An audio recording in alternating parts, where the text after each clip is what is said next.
In the last video, you discovered how powerful you are. But do you realize that you're more than just your body or your thoughts? You are a spiritual being having a physical experience, and as you're the one in charge, all you have to do to get anything you want is to declare that you already have it. Then focus on what it would be like to have your desire until it feels natural to you and becomes an assumption. Remember, the way you view your world creates how your life will be in the future. For example, if you have any negative or limiting beliefs, like life is hard, it's a struggle, where you live in lack and fear, then you'll see more evidence of what you believe. Alternatively, if your beliefs are positive and life affirming, then that is how your life will be. Like, luck is always on your side. Life is easy and fun. It's an adventure. So, look at your life and see how it relates to what you believe. So, how do your thoughts create your reality? Well, this is because reality behaves like a mirror. For a moment, think about how a regular mirror works. The reflection can't change by itself. Instead, you have to change first, then the reflection replicates the change. Because you are the cause and the reflection is the effect. The reality mirror works in a similar way in that the reflection can't change until the outside source, the cause, has changed. But unlike a regular mirror, you and the entire universe are the reflections inside the mirror. We are the effect.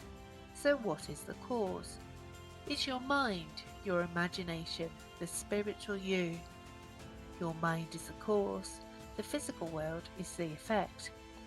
Therefore, if you assume you are a new person who has your desire, the reflection has to follow and comply with your mind, and so your physical world changes. So what do you do until you receive your desires? Traditionally, you need to know the next step to progress towards your goal. So you ask questions like, where do you get the money? What research and knowledge do you have to gain? But when you prepare yourself mentally, this is not an issue. You don't have to worry about how your desire is coming to you. Your only job is to focus on being the version of yourself that has their desire and persist in living in the end. Because when you're in the state of having your desire, that state comes with everything you need to achieve your goal, like your new thoughts, behaviors, actions, and events that will take you to your desire. It doesn't matter what your current finances are like, because how your desire will come to you will be perfect for your circumstances. For example, if you don't have the finance to purchase a car, you might win a competition or receive it as a gift. You might start a new job that comes with a company car matching your requirements, or you might be guided to ways to provide the finances, like an unexpected raise or bonus. If you have the finances but are struggling to find the exact car that meets your criteria, you might have the urge to travel to the countryside for a pub lunch, and en route you pass a garage that has the exact car you've been desiring. So who do you want to be?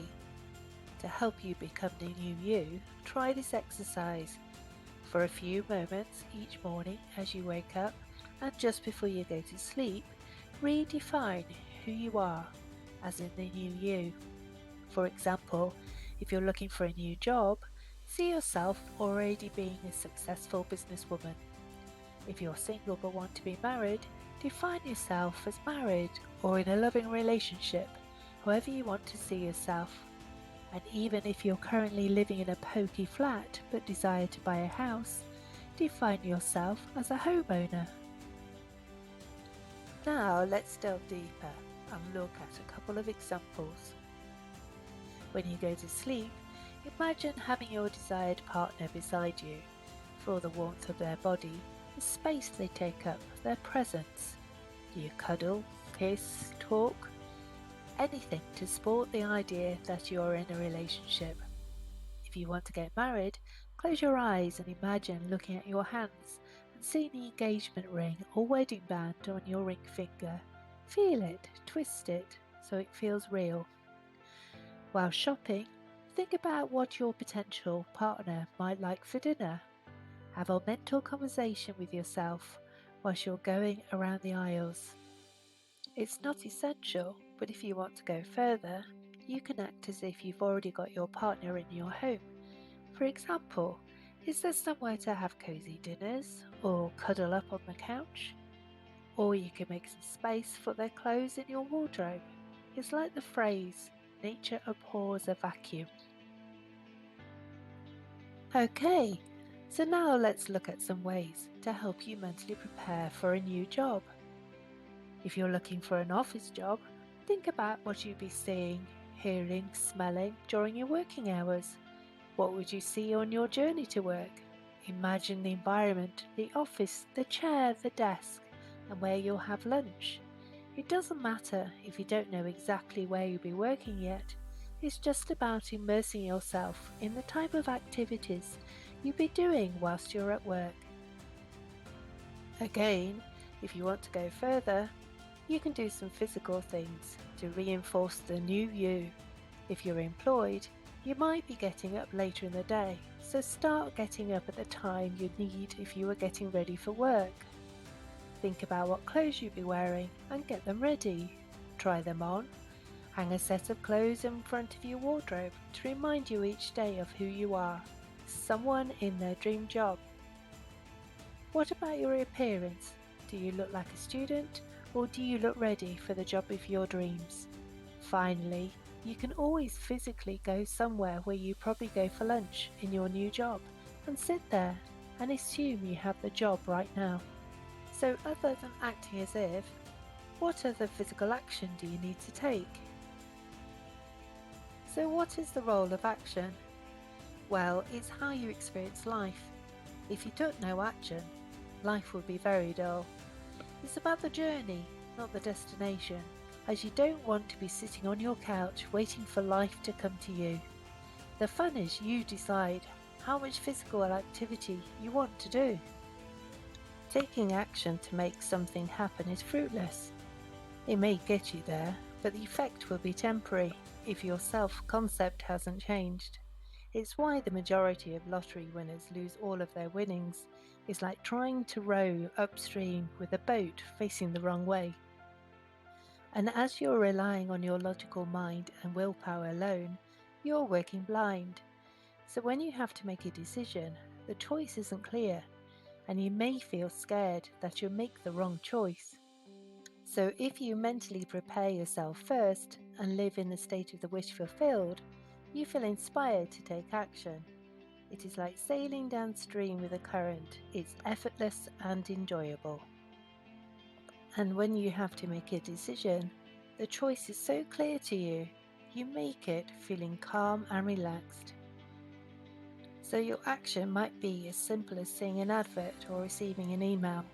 If you wondered what the next step might be, you might see a Google alert advertising what you were looking for, or a YouTube video might pop up on the homepage that gives you the answer. Look out for any unexpected events that come your way. Some might seem obvious that they're part of the route to your desire, like being invited to go on a course which will provide you with the skills to get your next job, or it could be a place to network. But some may seem obscure or unrelated. You might feel the urge to buy your lunch from a food cart you have never been to before, but when you go, you bump into a friend who happens to mention a job vacancy that would be perfect for you. So, the answer is to treat all unexpected events as stepping stones that will lead you to your desire. Here's an example of the difference between getting a job in the traditional and the inspired way. Using the traditional route, you will probably feel that you have to apply for every job that meets your criteria or sign up for every agency. You might even ring around potential companies canvassing for work. If you're lucky enough to get an interview, You practice every question you can imagine they might ask. You could feel restless and stressed as you need this job, and worst of all, you don't feel good enough for the role. You have sleepless nights as you count the days to your interview. At the interview, you view the other candidates as competition, thinking they are better than you. And in the interview, you feel nervous and clam up so you don't show them your true potential. Afterwards, you carry out a post-mortem and panic about every negative point, so not surprisingly, you don't get the job. So how do you get a job using inspired action? Well, you begin by imagining yourself already in a job with the matching criteria, and when it feels natural to you, ideas will start flowing. You might feel inspired to sign up for LinkedIn, where you fill out your profile.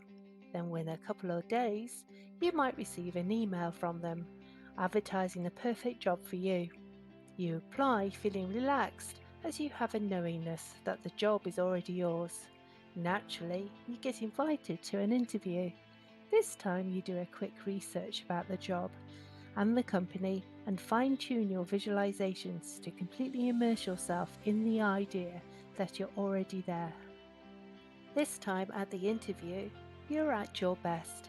You feel confident and know you are good enough for the job. Your interview answers come effortlessly to you as you're in the flow, and as you control your reality, even the candidates don't sway you. As long as you persist in your desire, then it doesn't matter how long you have to wait for the results. You know the job is yours. What are roadblocks, and what do you do when you see them?